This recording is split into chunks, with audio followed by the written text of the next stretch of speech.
I'm great. How are you? I am doing pretty darn good, man. You got to be more than great. You're in like literally the most expensive movie ever made. Well, it's a blast, and it's just an honor to be a part of it. And it's been a long journey, but it's finally all coming to fruition, and we're excited for people to see it. I'm as excited as anybody. I mean, it's such a great story. It's been such a fabulous time making it, and I really think that with the 3D and with the CG and the motion capture, everything that's going on all around it, this groundbreaking technology, it's really going to be a delight for all y'all. That's what people are saying. I mean, they're saying it's going to be. I just read yesterday that James Cameron wanted to make the movie like 4 years ago and just couldn't because the technology didn't even exist to make it happen. Well, it was even longer than that. He'd written it or conceived it, a decade ago or even longer, and so it's sort of just been a waiting game because he knew that the story obviously worked, and it's a beautiful story. But he wanted to do some things on the technological side that he had to kind of be patient with. Mm-hmm. So finally, he got to a point where he could do everything, and I think that it's all going to pay off. So the whole premise of the movie, correct me if I'm wrong, is that there's this like race of the species, and then there's the humans, and they try to put a human marine in one of their bodies to live amongst them. Yeah, essentially, it's in the future, and our world has needs energy, and so we find a life form on a planet called Pandora, and which the Na'vi live on. These big, beautiful blue, indigenous species, and we can obviously communicate with them and everything. And we're mining their land for their energy source to bring back to our world. And in that, the military is obviously there, and my character Norm Spellman is a xenoanthropologist. I'm studying the land and the animals and this indigenous life form that we found there, and that's where the avatars come in. So an avatar essentially is a remotely controlled body that we can get into, or our conscious can get into, and we can take it around to sort of assimilate into their society. It's as I liken it to one. We have our diplomats, let's say from America, and they'll wear certain cultural headdresses and different things when they go over to pay respects to whatever cultures they're going and meeting with. And that's what we're doing. We're paying our respects. We're making it more comfortable for them, and this is the way to do it. An avatar is DNA from me and DNA from this species put together, and it's basically a cloned version that I can transfer my and control with my consciousness. Do you get to be an avatar in the film? Do you get to have a Na'vi body at some point? Yes, a Na'vi body is a good way to say it. Yes. Yes, I do.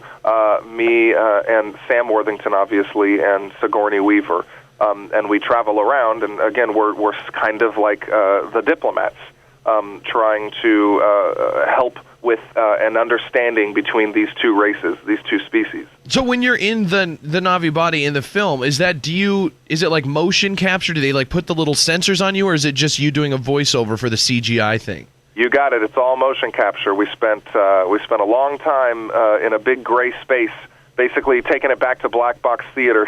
Where it's not big backdrops and everything. It's just kind of everybody existing, and we're all in these ridiculous looking like wetsuits with dots all over them and helmets, and we look like drunk triathletes,